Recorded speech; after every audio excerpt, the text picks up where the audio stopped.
Texans Nation, good afternoon. Today we're talking about three men who wore the Houston Texans' red jersey last season, who helped the team win 12 games, who were in the playoffs in January, and who are now in a delicate situation. They are free agents, they are out of contract, and the clock is ticking. The good news is that all three still have a real chance of returning to Houston. The Texans haven't closed the door yet. There's still mutual interest, and depending on what happens in the coming weeks, before the April 23rd draft, at least one or two of these names could be back in the locker room. The bad news is that time is running out. Free agency has already had its first wave. The big contracts have already been signed, and for players who play in positions that the Texans have already reinforced with outside signings, the space is getting increasingly tight. Today we're going to analyze these three. This will discuss what each player has done for the team, what they can still offer, and the real chance of each one returning to wear a Texans uniform in 2026. Because these are the players who often don't make the headlines, but who make the difference in the moments that matter most, on special teams, in the defensive rotation,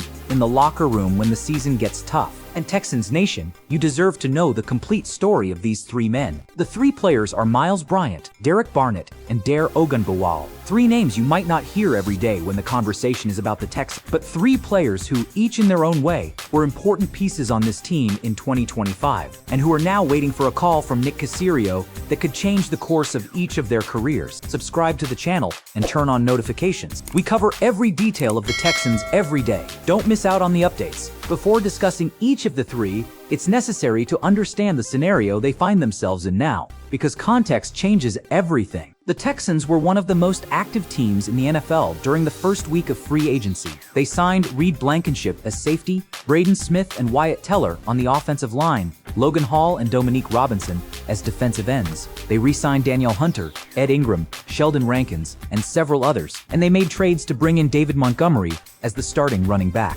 All of this is great for the team, but it creates a direct problem for Bryant, Barnett, and Ogunbowale, because in each of the positions where they play, the Texans have already made moves. They've already signed outside players. They've already addressed the most urgent need. So now the question is simple. Is there still room for them on the 53-man roster? And the answer for each of the three is different. Let's start with Myles Bryant, safety, a player who entered the 2025 season via the most difficult path possible, coming from the practice squad, that group of players who train with the team, but sit out games waiting for an opportunity. And the opportunity came. Bryant was promoted to the main roster during the season, participated in 11 games, and accumulated 40 tackles. But the most impressive number is the comparison with the previous year. Before that, he had barely played. In 2025, he made a huge leap in participation and production. Now Houston has Reed Blankenship on a 3-year, $24 million contract. They have Kalen Bullock in the Pro Bowl. They have Jalen Peter in the slot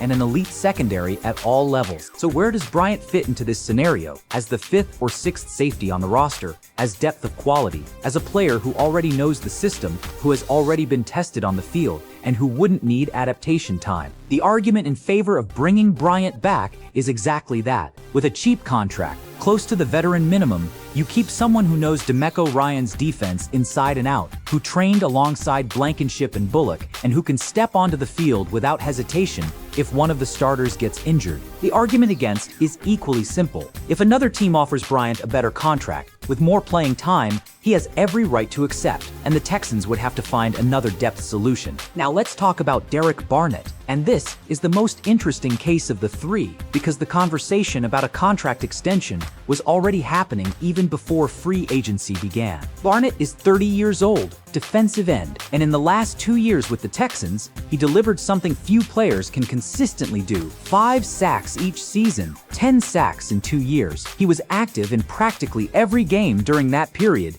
missing only one. Now put that in the context of the Texans defense. You have Will Anderson Jr. as the star at edge, you have Danielle Hunter re-signed, you have Logan Hall and Dominique Robinson coming off the bench. It seems like Barnett was last in line. But here's the argument that the most attentive fans have already noticed. Rotation on the defensive line is fundamental in the NFL. You can't play Anderson and Hunter for all 17 games of the regular season and even in the playoffs without giving them rest. Barnett is exactly the type of player who comes in during the second or third quarter when the opposing tackle is tired and manages to apply pressure and record sacks precisely when the opponent is on the edge. 10 sacks in 2 years as a rotational reserve. That's the kind of production you don't easily find in the free agent market for an affordable price. And the fact that there were already reports of mutual interest before free agency began suggests that this conversation isn't over. If the price is right, Derek Barnett's return makes perfect sense for the Houston Texans in 2026. And now we come to the third name,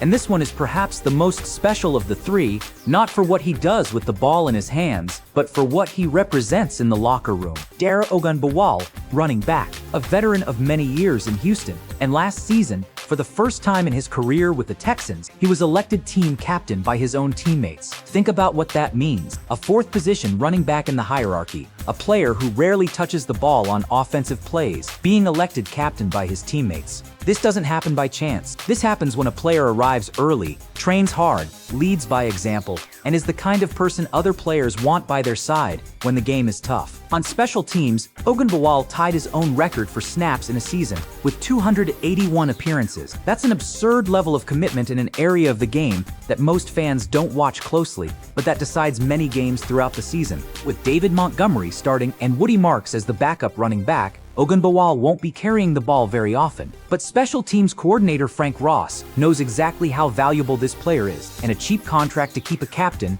a locker room leader, and a special teams specialist isn't hard to justify. Looking at the three, honestly, here's my assessment. Dare Ogunbowale has the best chance of returning. Elected captain by his teammates, a special teams specialist with impressive numbers, and a contract that will cost the Texans almost nothing over the salary cap. If Frank Ross and D'Amico Ryan want to maintain leadership in the locker room, Ogunbowale is the easiest option. Derek Barnett has a real chance, but it depends on the price. If he accepts a modest 1 or 2 year contract, he'll return. If he asks for more than the Texans are willing to pay, another team will enter the race, and Houston will lose a valuable defensive rotation asset. Miles Bryant is the most uncertain of the three. It depends on how interested other teams will be in him on the market. If no one offers anything better, Houston will probably bring him back. But the competition for young and inexpensive safeties is high in the NFL. Texans Nation, these are the three men who wore the red jersey in 2025, who went to the playoffs, who contributed to this team in ways that often go unnoticed in the statistics, and who are now waiting for a call from Houston.